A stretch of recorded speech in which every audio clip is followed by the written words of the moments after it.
Good morning, welcome to Breakfast with Naga Chetty and Charlie State. Our headlines today, more to come. Dominic Cummings warns he'll continue his attacks on the government's handling of the pandemic after revealing details of private messages from the Prime Minister. It comes as MPs give the green light to extending COVID restrictions until the 19th of July, despite more than 50 Conservatives voting against the move. After the life of footballer Christian Eriksen was saved with the use of a defibrillator, there are calls for the devices to be made more readily available in the UK. Good morning. Tempting travellers back onto the trains as the number of rail passengers falls to a record low. I'm here at Euston this morning looking at what the future holds for rail travel across the UK. Good morning. A wonderful night for Wales. They're on the verge of the Euro 2020 knockout phase now after a convincing win over Turkey in Baku. Good morning. Last night we saw some heavy thundery downpours, particularly so across Kent. There's more thunderstorms in the forecast today across parts of England where it will remain humid in the southeast. The best of the dry and sunny conditions will be in the north and the west. I'll have all the details coming up.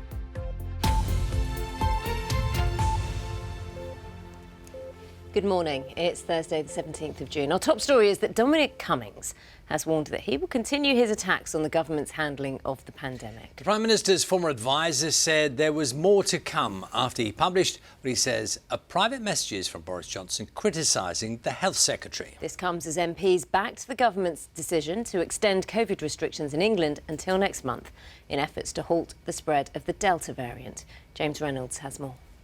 The ayes to the right, 461. The Commons approved the government's decision to delay ending COVID restrictions in England until the 19th of July. The ayes have it. Unlock.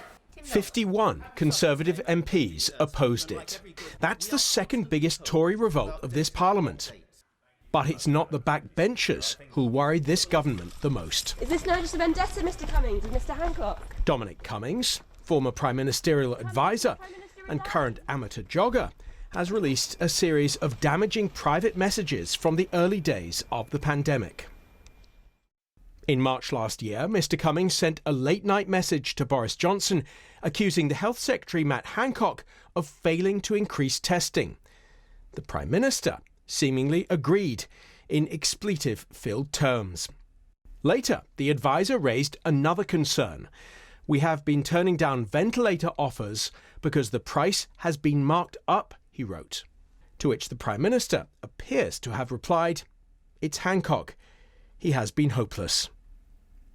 A month later, Mr Johnson apparently wrote, "On PPE, it's been a disaster." He appears to have suggested replacing Matt Hancock with Michael Gove. Mr Cummings replied, "This would have a severe risk of making it worse, not better." Matt Hancock was left to defend himself from the back seat of his car. Are you hopeless, Mr Hancock? I don't think so. Did you really think Matt Hancock was useless, sir?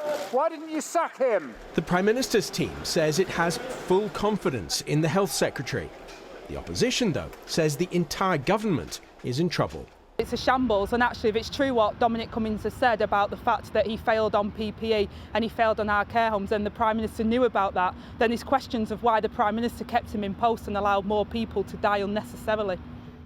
Dominic Cummings himself hasn't yet finished his offensive.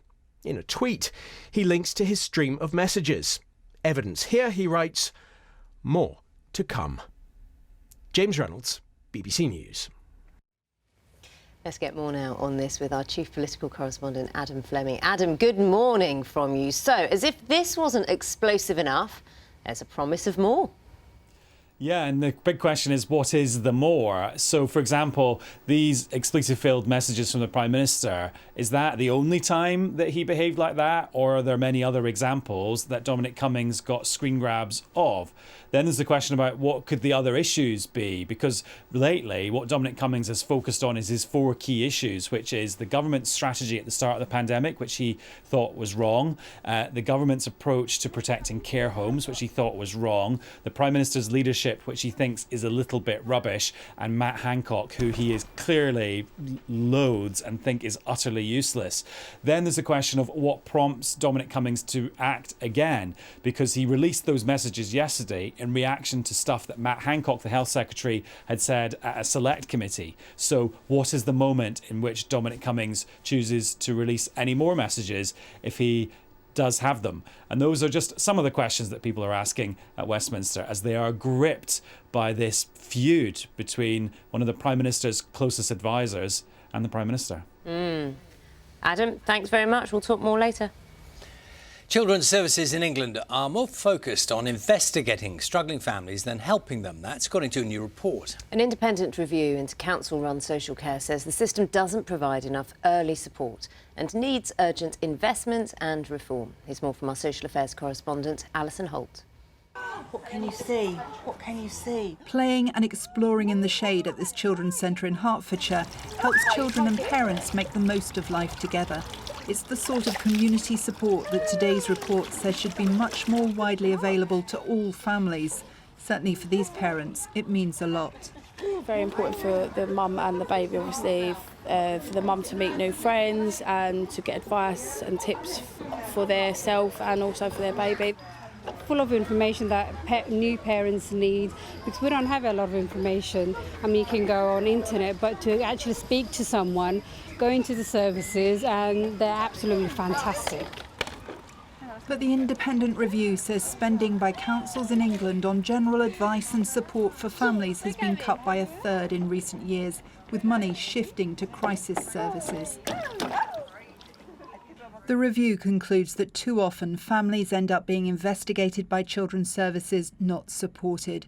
It says teenagers in particular are being failed by the current system and that too many children are ending up in care. The report author says investment and reform of the system can't be put off.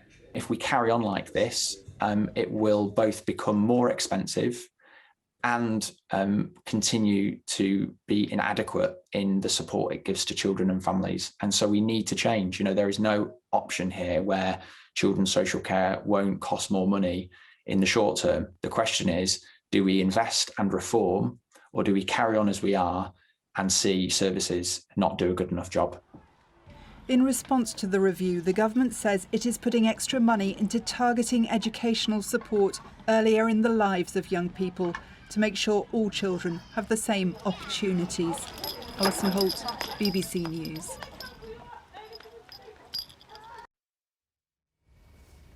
President Biden and the Russian leader Vladimir Putin have described their summit as positive and constructive, but still made it clear that significant differences remain between them. Talks lasted around 3 hours and was their first meeting since Mr Biden's inauguration. Let's speak to our Washington correspondent, Gary O'Donoghue, who joins us from Geneva. Morning to you, Gary. So we've seen some of the pictures, some of those set-piece images. What was going on behind the scenes?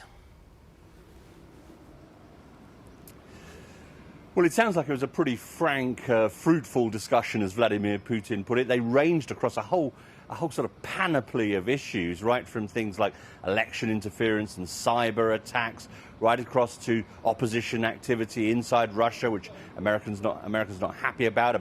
Americans kept in prison, in jails there. All sorts of issues, Ukraine, all these kinds of things the Americans have problems about. Now, the Russian president pushed back on a lot of these things, Charlie. He wasn't having any of it when he was suggested that he was responsible for cyber attacks. Ukraine was his business. What happened inside Russia in terms of the opposition, again, was his business. And he tried to draw an equivalence between that and the attack on the Capitol in Washington on January the 6th. Back in the United States, some criticism from Republicans of President Biden, suggesting that he'd been rather sort of credulous, that he shouldn't have believed the things that Vladimir Putin said. What happens now is these two sides will start to talk separately about things like nuclear proliferation, and we'll see what kind of concrete consequences come out of those kinds of talks. Gary, for the moment, thanks very much.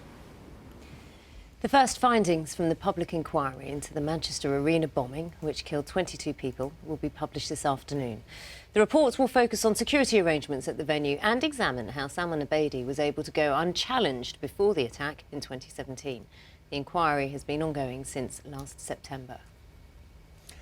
China has successfully launched 3 astronauts into space. The trio will spend 3 months at the country's brand new space station, which was put into orbit in April, is still being constructed. It's China's longest crewed mission to date and their first in nearly 5 years.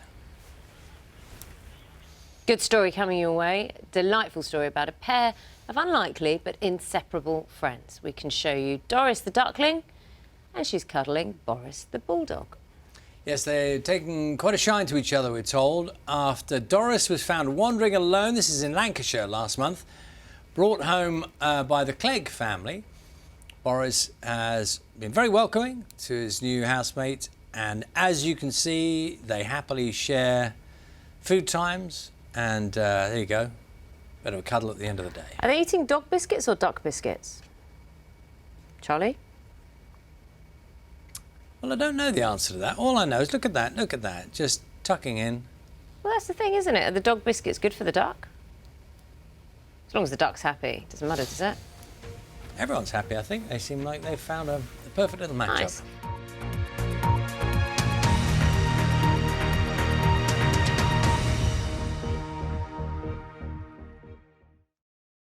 See the headlines as they happen and watch BBC News live in the app and get the full story with bbc.co.uk/news.